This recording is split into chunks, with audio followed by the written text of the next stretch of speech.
அந்தரிதாஸ், அதாவது வந்து நீங்க பீதியை கிளப்புறதுக்காக இப்படி ஒரு பிரச்சனையை சொல்றீங்க. எங்கேயாவது டீலிமிட்டேஷன் கமிட்டி ஆரம்பிச்சிட்டாங்களா? எங்கேயாவது இதை பத்தி பார்லிமெண்ட்ல பேசி அடுத்த கட்டத்துக்கு நகர்த்தி இருக்கிறாங்களா? இன்னைக்கு இங்க இருந்து திசை திருப்புறதுக்காக நீங்க இதை சொல்றீங்க.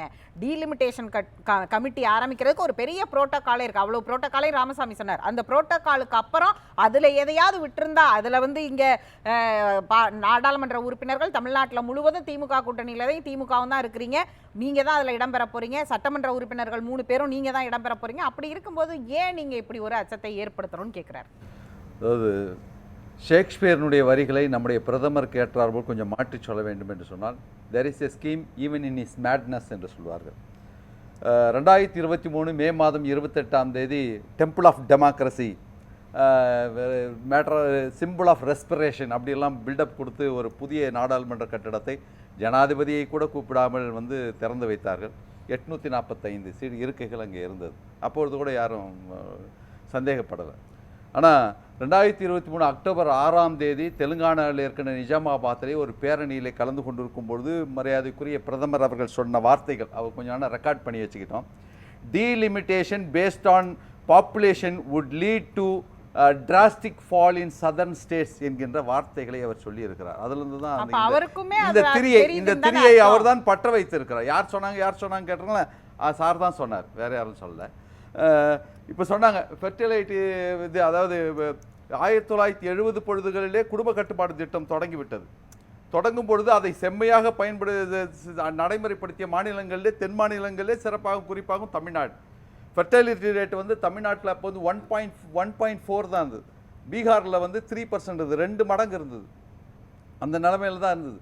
ஆனால் என்ன நிலைமைன்னு சொன்னால், இப்போ வந்து 15வது நிதி கமிஷன் வந்து 41% நமக்கு வந்து வரி வசூல்லேருந்து தரணும்னு சொல்லியிருக்குது. ஆனால் வந்து நம்ம வந்து கான்ட்ரிபியூஷன் கொடுக்குற வரி வசூல் தொகை எவ்வளவுன்னு சொன்னால் 2 லட்சம் கோடி. உத்தரப்பிரதேசம் பீகாரும் சேர்ந்து 30,000 கோடி தான் இருக்குது. ஆக இவைகள்லாம் எந்த பிரச்சனையில் வந்து விடிய போகுதுன்னு சொன்னால், வரி பகிர்தலில் இன்னும் பிரச்சனைகள் வரும். இப்பயே சட்டங்களை வந்து ஒரே நாளில் வந்து நிறைவேற்றுகிற நிலைமை. 1971 இந்த இது குடும்ப கட்டுப்பாடு திட்டம் வந்த காரணத்தால் அன்னை இந்திரா அவர்கள் 42வது அரசியல் சட்ட திருத்தத்தை கொண்டு வந்து 25 வருடங்களுக்கு தள்ளி வைத்தார். வாஜ்பாய் அவர்கள் அதை போலவே 84 காலத்துல நடந்ததெல்லாமா இன்னைக்கு நடக்குது அப்படினு கேக்குறாங்க. சொல்றாங்க 42வது வாஜ்பாய்க்கும் வரேன். வாஜ்பாய் அவருடைய ஆட்சி காலத்தில் 84வது சட்ட திருத்தம் கொண்டு வந்தார்கள். என்ன சொன்னாங்கன்னா, it froze the boundaries of constitutions until first census after 2026 என்று சொல்லியிருக்கிறார். அப்படின்னா 71 பாஸ் பண்ணும்போதே சட்ட ரீதியாக தான் அதை வந்து 25 வருஷம் தள்ளி வச்சிருக்காங்க. Census will be use to determine constitutional size until at least 2031 அப்படின்னு சொல்லியிருக்கிறாங்க. இப்போ ஏன் புதுசாக வந்து இதை கொண்டு வந்து வேகமாக நகர்த்துக்கிறார்கள் என்பது தான் ஒரு அஷூரன்ஸ் கொடுக்கணும். நீங்கள் சொன்னீங்களா, இது அந்த ஆக்ட் வந்து இருக்குது, டீலிமிட்டேஷன் ஆக்ட் இருக்குது.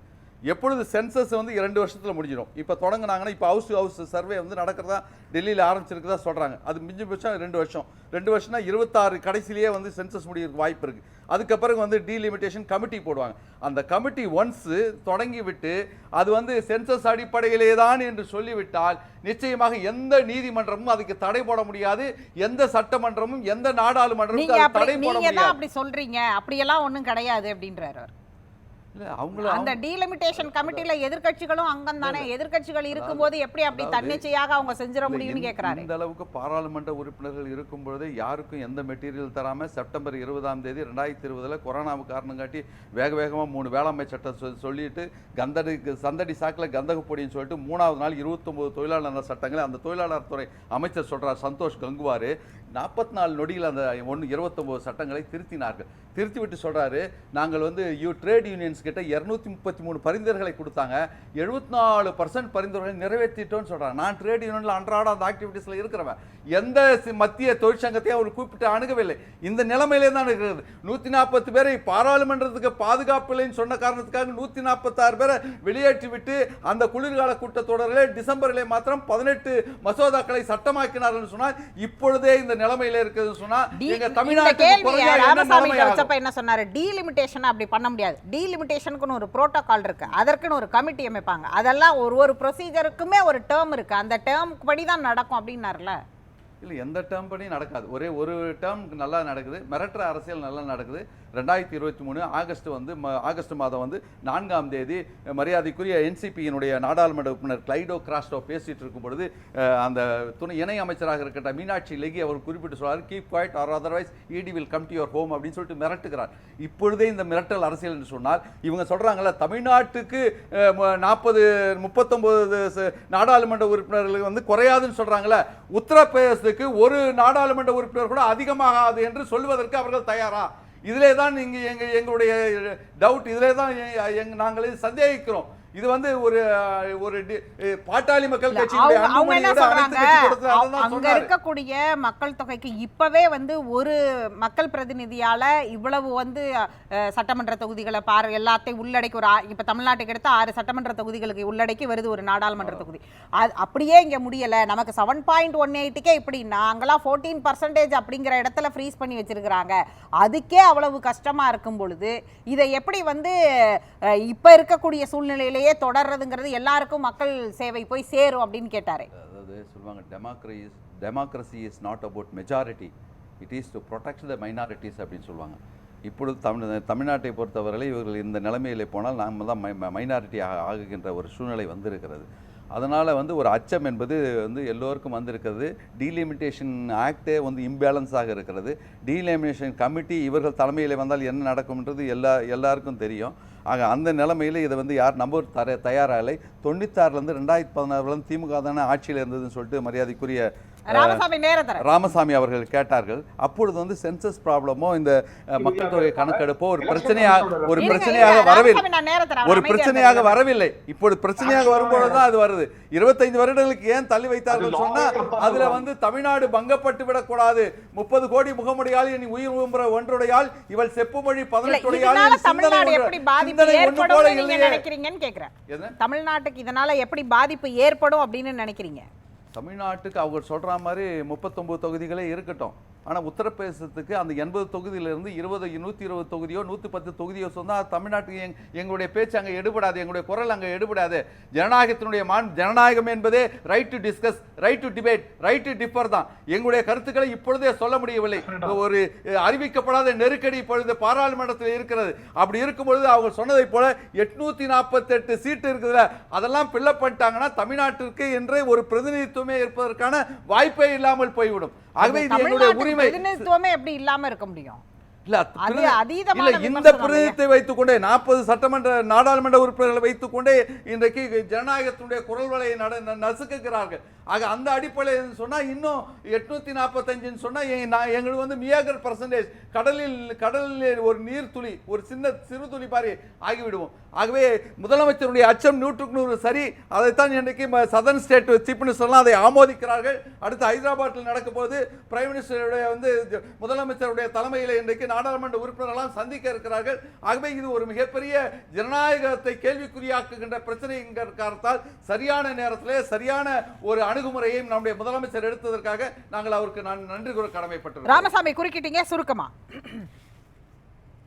தலைமை பொறுப்பை டீலிமிட்டேஷன் கமிஷன் உச்சநீதிமன்றம் ஓய்வு பெற்ற நீதிபதி இருப்பாங்க ஒன்று. அப்புறம் 2வது லேபர் கோடெல்லாம் எதுவுமே அனௌன்ஸ் பண்ணாம கொண்டு வந்துட்டாங்க அப்படின்னு சொன்னாங்க.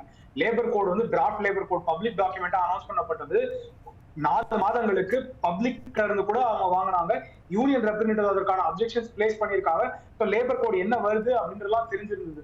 சோ அந்த மாதிரி லெஜிஸ்லேஷன்லாம் வந்து அப்ஜெக்ஷனே இல்லாம ஒண்ணுதான் வித்தியாசமா நீங்க சொல்லலாம், ஆர்டிகல் 370 டிமானிட்டைசேஷன். இது 2 தவிர வேற எதுவுமே சொல்ல முடியாது. அதற்கான ரிக்வயர்மெண்ட் என்ன? லேபர் லா சொல்லி 31 ஸ்டேட்ல 26 ஸ்டேட் நடைமுறைப்படுத்திச்சு. ப்ரீ பப்ளிஷ்டு டிராஃப்ட் ரூல்ஸ் வந்து அறிவிச்சாங்க. தமிழ்நாடு இன்றைக்கு அதை நிறுத்தி வைத்திருக்கிறது. ஆக உங்களிடத்துல எப்பொழுதுமே எல்லாவற்றிலுமே நாங்கள் போராடி கொண்டுதான் இருக்கிறோம். உங்களுடைய RSS உடைய தொழிற்சங்கமான BMS கூட அக்டோபர் 2020 அக்டோபர் மாதம் 6ஆம் தேதி ஒரு காணொலி காட்சியில ஒரு தீர்மானம் பாஸ் பண்ணாங்க. என்ன தீர்மானம் சொன்னா, வேலை நிறுத்தம் என்பது ஒரு தொழிலாளனுடைய அடிப்படை உரிமை. அந்த உரிமையை நீங்க நசுக்கிய காரணத்தால் அதை மீண்டும் கொண்டு வர வேண்டும் என்று சொல்லிட்டு உங்களுடைய BMS தொழிற்சங்கம் போராடி இருக்கிறது. ஜனநாயக ரீதியாக அந்த சட்டங்களை நிறைவேற்ற தமிழ்நாடு அவற்றை நிறுத்தி வைத்திருக்கிறது. என்ன மாற்ற வேண்டுமோ எல்லாருமே அதை போராட முடியும். என்ன மாற்ற முடியுமோ வாரத்துக்கு 70 மணி நேரம் சொல்லிட்டு முதலாளிகள் சொல்றதை நீங்களும் சொல்லிட்டு தான் இருக்கிறீங்க.